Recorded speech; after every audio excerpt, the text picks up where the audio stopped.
Oh God. Whoa. Hey, hey, hey. Hey, hey, hey.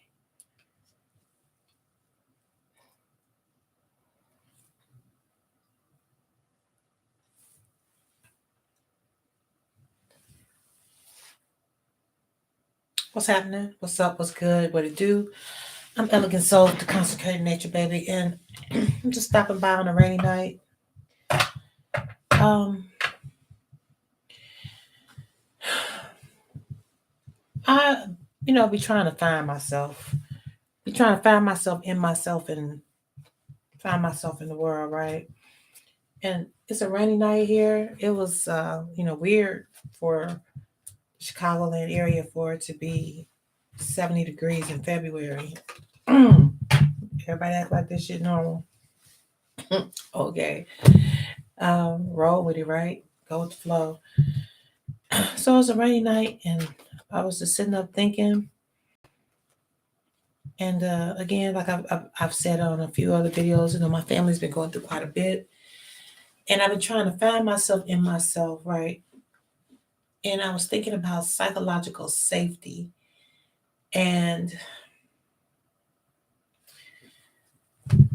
psychological safety in a I and I scenario where people have the desire to want to have psychological safety but are not safe in their own minds. Their thoughts are their worst enemy.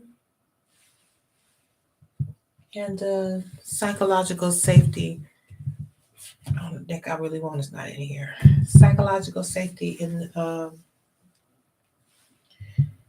dealing with people, especially dealing with people that are not psychologically safe in their own mind, right?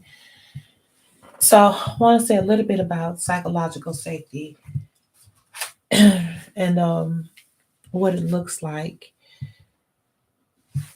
People don't feel psychologically safe if there's a lack of trust, and sometimes they don't trust themselves. They don't trust themselves. They know there's something about them that's not trustworthy. It's some things that people are going to take to their grave.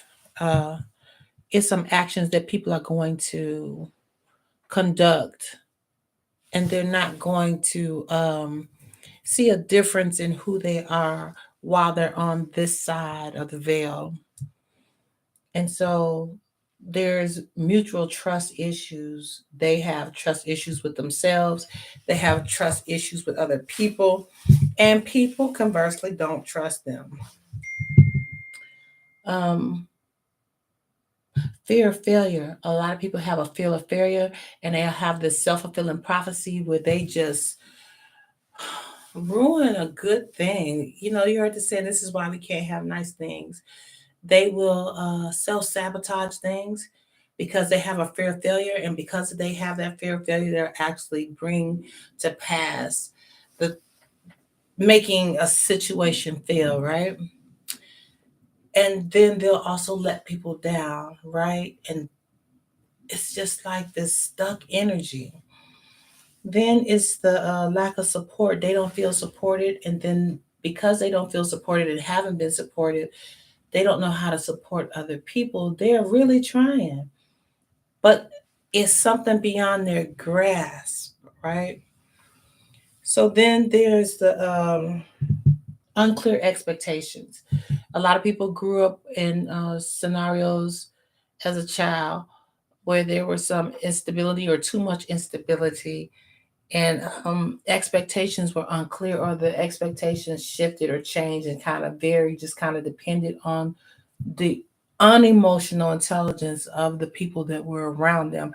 And so they're unable to set clear expectations because they've never had that type of structure, right? And then there's poor communication where you just can't get off the ground. You can only get so far in the conversation before things derail, right?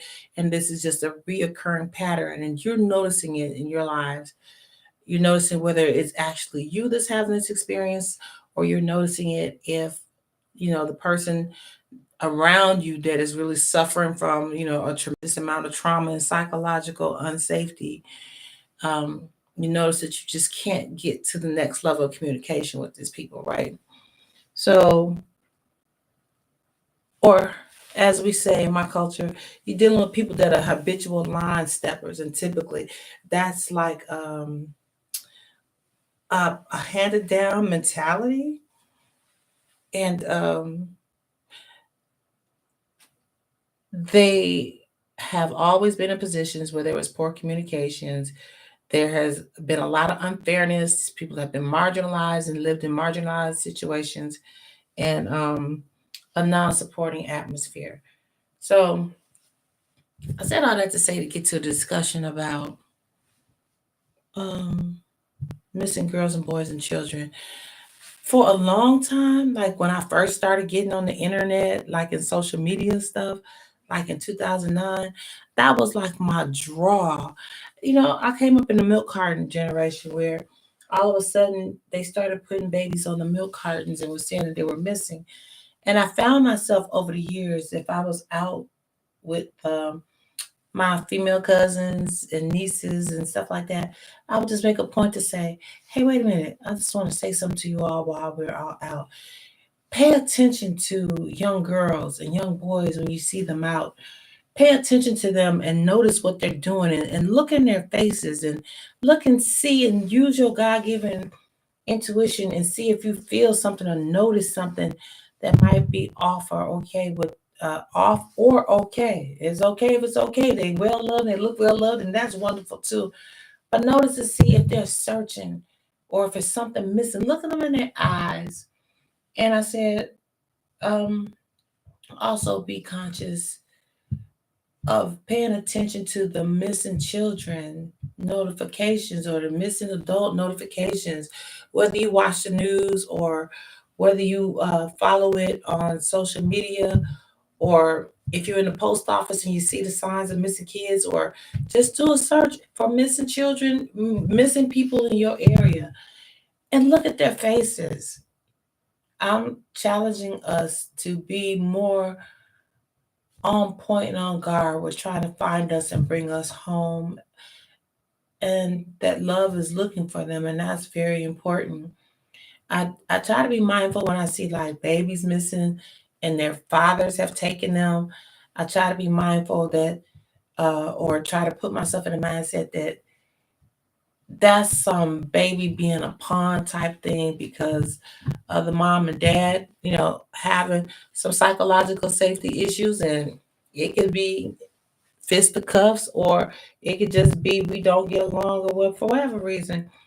But the baby will end up being a pawn, and I'm just like, well, I pray in that situation that that baby is with that parent, and that parent is not harmful, that that parent is loving, and that that parent is fighting for the love of their child, and they want their child to honestly, genuinely, wholeheartedly, with everything they got, want that child to be in their life. So that's what I hope. And the energy that came out was food. Okay, I'm gonna go what came out. I ain't questioning nothing. Um, so yeah, well, that's what I hope.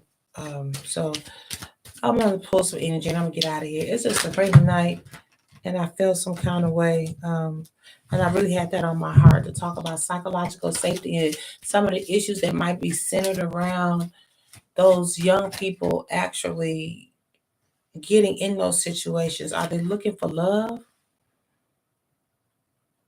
Infinite creativity. Are they looking for love? Are they just in the wrong place at the right time? Are they just straight up snatched? Um, whatever the case may be, um, if there's some manipulation, there's some pain there, or whatever, I just like for to challenge us to be instrumental and not being vigilantes. Oh God, I would love to be a vigilante. I think I should say when I retire, I'm gonna be a vigilante. I'm gonna go around and rescue babies all across the globe, everywhere I can think of going to rescue a baby. I would do it, and help them be in a loving space where they can be well loved and spoiled like my red black ass was when I was a kid. I'm gonna pull some messages for us. I got two cards already. You know what? Put them in perspective in a second, and I'm gonna get on up out of here and try to get some of this good sleeping weather. It's thunder and lightning and raining. In my opinion, this is perfect sleeping weather, perfect love making weather, perfect chill weather. So I'm going to enjoy it. I'm going to enjoy this. I'm tempted to just crack the window just a little bit, but I need an allergy pill first. I should be okay. It's like rain for 10 minutes. Crack the window and just take in a little of that rain and really relax my mind. I'm giving some energy for the people, please, and thank you kindly.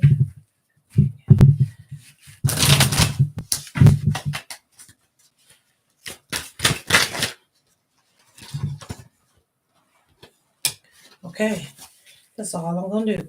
So what I got before was food. What I eat fuels me. I eat the best foods accessible to me. I infuse my food with love and gratitude before eating, visualizing the nutrients I am consuming and the love that went into growing and preparing this food. So be mindful of taking care of your temples and be mindful of how your food affects your mood and how it builds you up or tears you down. And in terms of psychological safety, there's a direct correlation to nutrition and how it affects your mind. And I'd like to say, in regards to what I was saying about our missing babies, that sometimes food is a motivator because I've worked in education the majority of my life. I have over 30 years experience of working in high schools, colleges, and universities.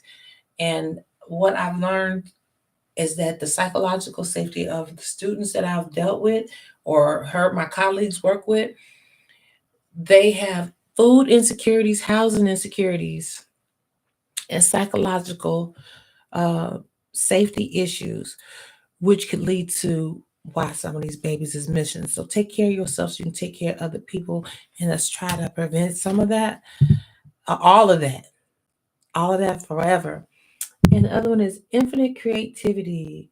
At any moment, I'm able to tap into an infinite source of energy and creativity within me. Unique ideas flow through, each one capable of blossoming into beautiful creations. So use your creativity, your infinite creativity, to tap into the divine and figure out how you can heal, help heal this earth and heal the beautiful souls on it. I believe if we really take care of the earth, that's going to take care of everything else.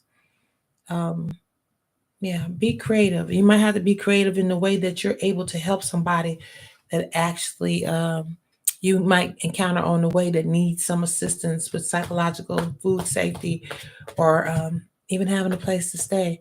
You just never know how you can be an impact on somebody's life. Trusting. Today, I trust in God.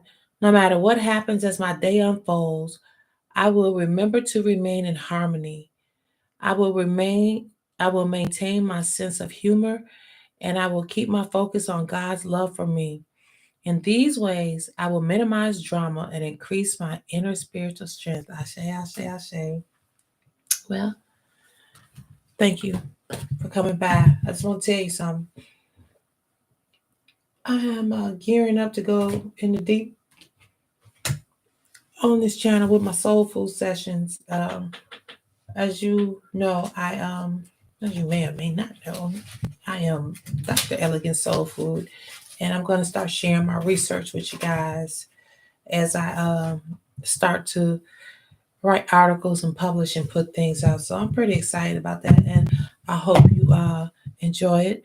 We will be starting, in addition to doing Thursdays live, Thursday live, doing Dearly Departed messages where you can actually come in. You can come in anytime on these lives, but um, I'll be inviting people, letting people come in on Thursdays. I'm trying to be consistent with that, going live on Thursdays, and to start doing interviews with people. I've been scheduled interviewing for years, and it's just been too much happening. But also to start discussing the research, community cultural wealth, and the 7 forms. Traditionally it's been 6 forms, but I've um, brought to light in my research 7 forms of cultural community wealth. We're going to get into those and start putting it down as an and find your tribe season, right? All right, I'm gonna go. Love, peace, and blessings. Thank you, and until real soon. I hope this blessed you. Love you.